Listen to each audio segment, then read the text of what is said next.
Well, good morning, everybody.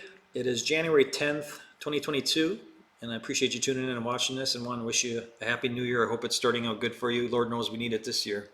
Also, I want to mention right away off the bat is that I really do, to those of you who have reached out and mentioned that you enjoy the videos and the content, even though I don't do many, I really do appreciate it. There's a couple reasons why I don't. And it has nothing to do with time. It's more of the fact that I don't have the capabilities right now, but I'm working on it to get being able to at least semi-professionally edit these out. The other reason is that because I end up doing a phone call will come in that I have to take, so then I have to start over and do these over, or I go off on a tangent and all of a sudden I'm 20 minutes down the road.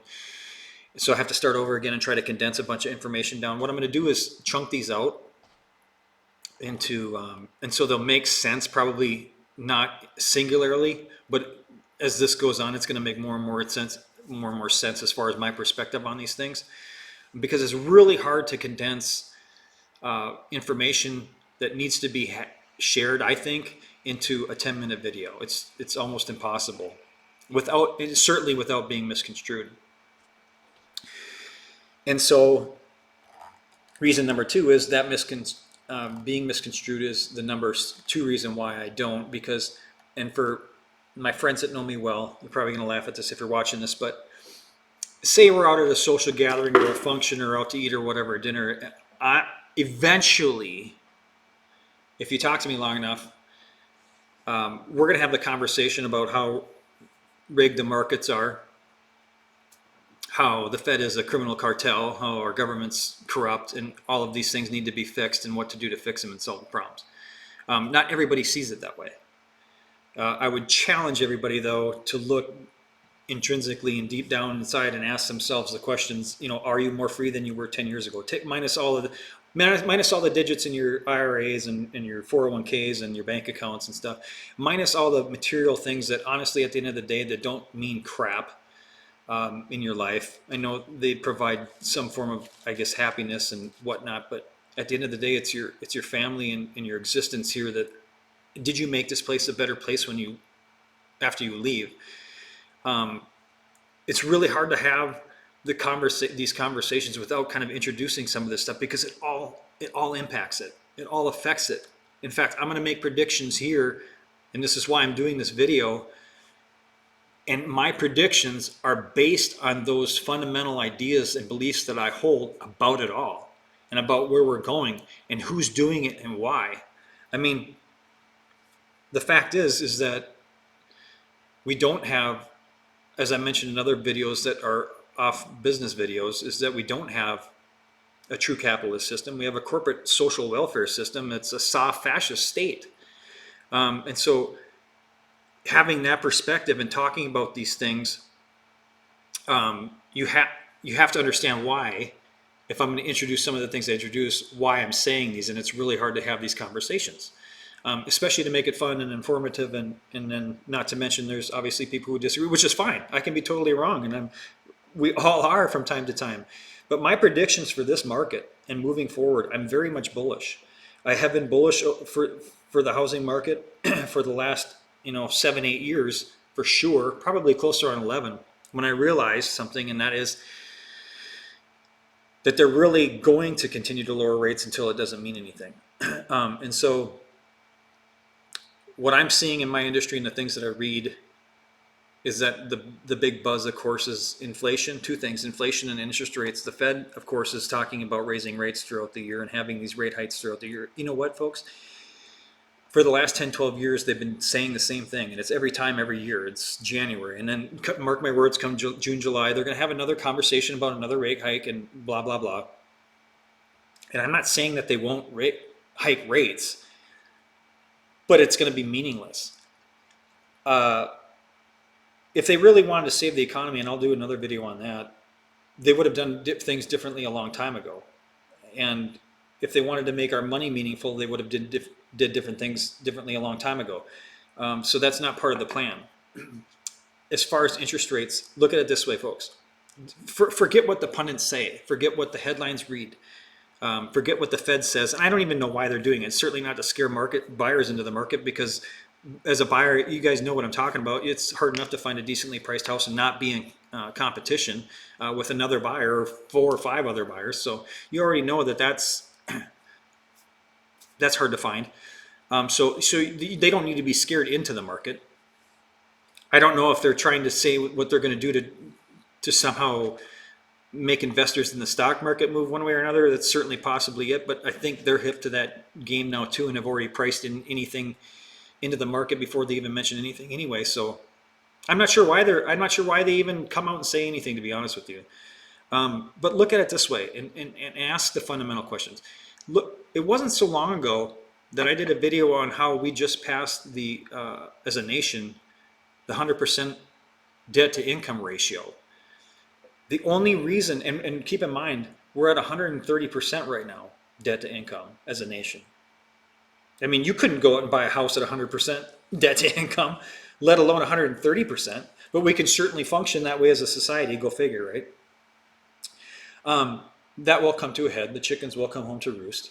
When that is, I don't know. But again, that all affects what I'm about to talk about. But in terms of interest rates, there's no way that they're going to move them to anything meaningful. I mean, they're not going to bump them up 300, 400, 500 basis points. They can't do it. The reason why is we're paying roughly $350 billion just to service the interest on our debt as a nation right now. And this applies to homeowners and it applies to the market.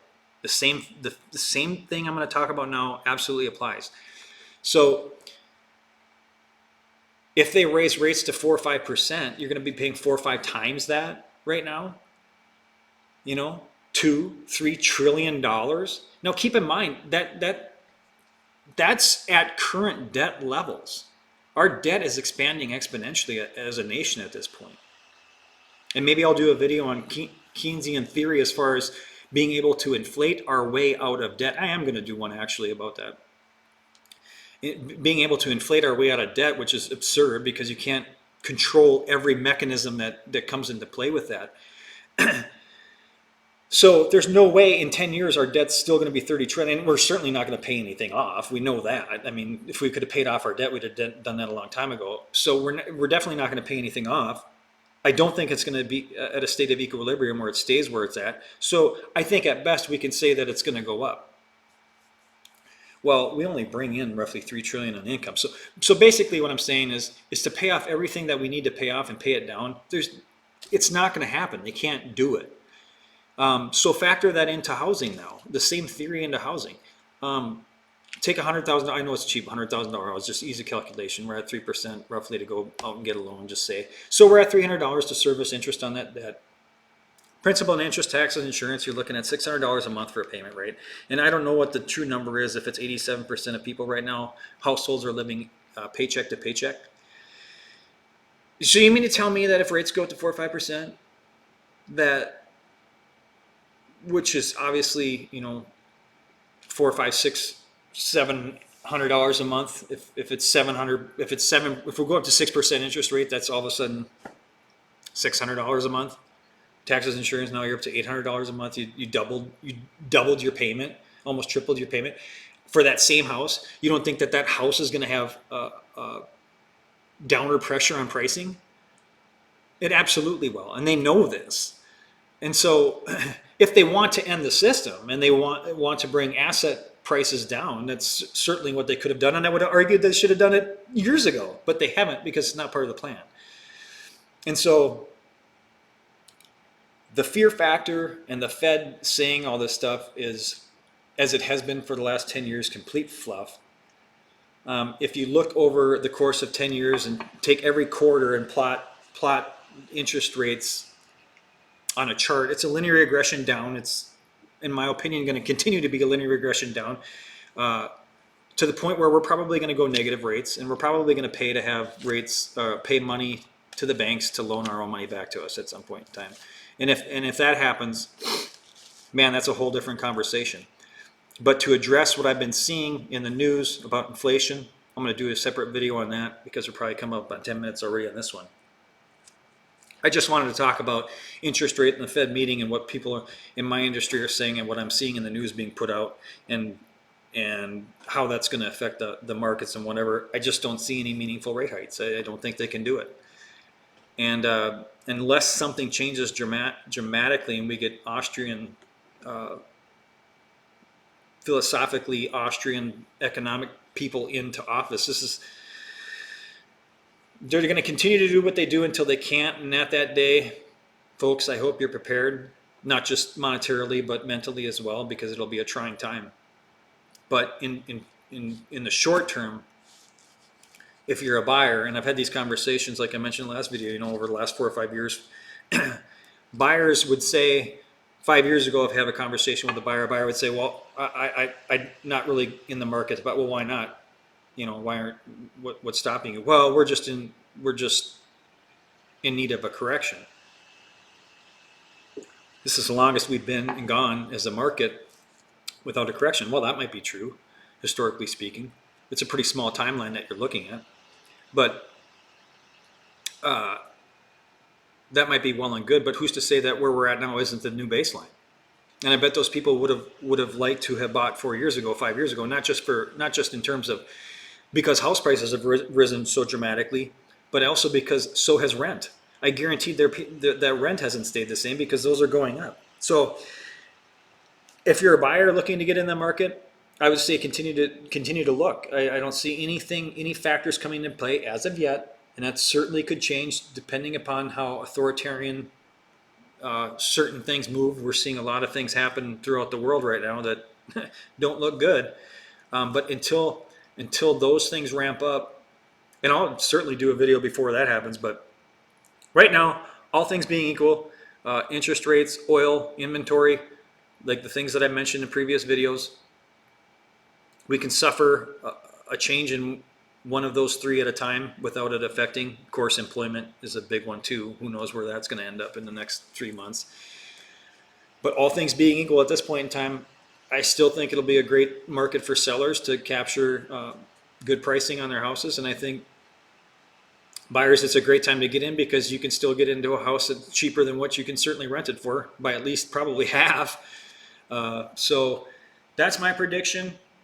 I actually enjoy doing these because I can look back and go, okay, where was I right and where was I wrong? But anyway, again, and I honestly mean this, thank you to those who have reached out and said, you need to put out more content. I enjoy it. I certainly will try.